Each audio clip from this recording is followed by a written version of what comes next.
Investment is large. Best thing I can do is just mention a few. Perhaps there'll be a wake-up. To hear more about our... We highlight the three key challenges of the economy and place infrastructure and the need for infrastructure. Until last year, as Bill indicated, he was effectively my boss, actually very effectively. And so that has nothing to do with next statement in terms of this fabulous piece of infrastructure and that fabulous view out there. We talk about big projects in infrastructure, and we often forget projects like this, where we are replacing old for new and renewing our economic infrastructure. And so I just want to make sure that we wrap our discussion around all economic infrastructure in that way. And while I'm on the business of praising people, I'd like to praise both my fellow speakers as well, because I'm sure you're going to question them quite hardly. So I may as well kick off with a bit of praise. That point which has been made about Scottish Government, Keith, about that emphasis on infrastructure and infrastructure driving the stability of the economy. If it wasn't for the big infrastructure projects, then the Scottish economy would be in a different place entirely. And that's a lesson which the UK government have learnt and gladly are beginning to drive that approach as well. And so that is hugely welcome and a testimony to many people in this room and organisations like SCDI who supported government to make that push and to make what was then actually quite a brave step in terms of pushing out the boat on capital expenditure and on infrastructure in particular.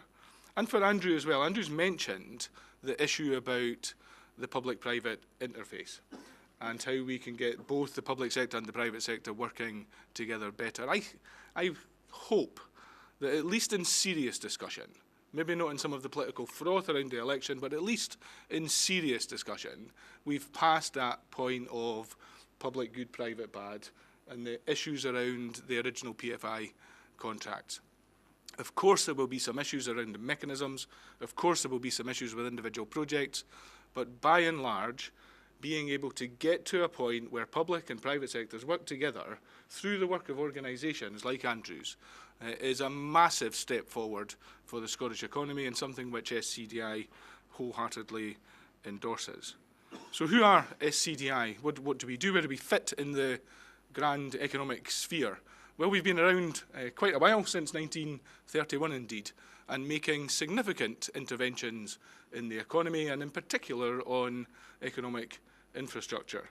And if you think back over the decades, then bringing the oil and gas sector together for the first time in the 80s, in the 70s, the electronics industry in the 60s, experimenting with projects, concepts such as the Hillington Industrial Estate, which kind of caught on about how we organise that aspect of our economy. Right up to present day, and working with an organisation which Keith knows very well because his government is an integral part of it, the Scottish Cities Alliance. We host the Cities Alliance at SCDI and have been very supportive of their work on infrastructure in particular and on the investment aspect of infrastructure. Bringing together the city investment plans across the 7 cities, isn't that a great thing? Get all 7 cities working together and developing a pipeline of projects with a price tag of around about $7.5 billion and helping the Alliance take that out, as Keith said, to international investors as well as investors here in the UK. So infrastructure is a key part, a key driver for SCDI, and we made a big case, excuse me, we made a big case for infrastructure in our blueprint for the Scottish economy, which we published in December, timely for the Scottish elections, obviously, and we highlight the 3 key challenges of the economy and place infrastructure and the need for infrastructure in the context of those 3 challenges. Keith mentioned the first one. The principal challenge for the Scottish and the wider UK economy is productivity. Unless we can crack the productivity puzzle, then our economy will always struggle. And we need the infrastructure, both hard and soft, both physical stuff and people stuff, in order to drive the productivity issue and to make the productivity gains which we need. The second big challenge, our lack of innovation in the economic system, particularly in private sector. We have aspects of the economy where innovation flourishes, our world-class university sector being probably the most prominent. But being able to drive innovation through the rest of our economic system is obviously a key in terms of productivity gains, and a key in terms of getting the economy from being fragile, as the title of our document puts it, to being agile, to get our infrastructure from being catch-up to being resilient, from being plugging in the gaps to being transformative, to shaping the economy rather than reacting to economic circumstance. And that takes us to the third key challenge, the internationalisation of the economy, and time for this morning's scary stat.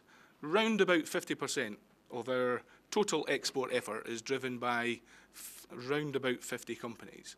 That is clearly far too narrow a base, far too fragile, and far too focused on one or two key sectors. We need a massive expansion in terms of trade and investment, in terms of both flow in both directions, of cash, of ideas, of people, and we need to drive that as hard as we do on any of the other two challenges.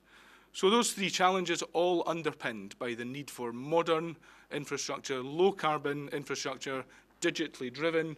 The digital aspect has been mentioned by both Keith and Andrew, and that is clearly one of the potential game changers for the economy, not just in the wider sphere in terms of public services, for example, but in terms of infrastructure and how infrastructure works. Smart buildings, smart roads, digital railway, etc., etc. So low carbon digital, two of the key characteristics of the emerging economy, which SCDI are really starting to do a lot of work on, and with your help and support, I'm sure we can begin to make a big difference in that area. Thank you, Michael. Ross. Now, Investment is large. Best thing I can do is just mention a few. Perhaps there'll be a wake-up. To hear more about our We highlight the three key challenges of the economy and place infrastructure and the need for it.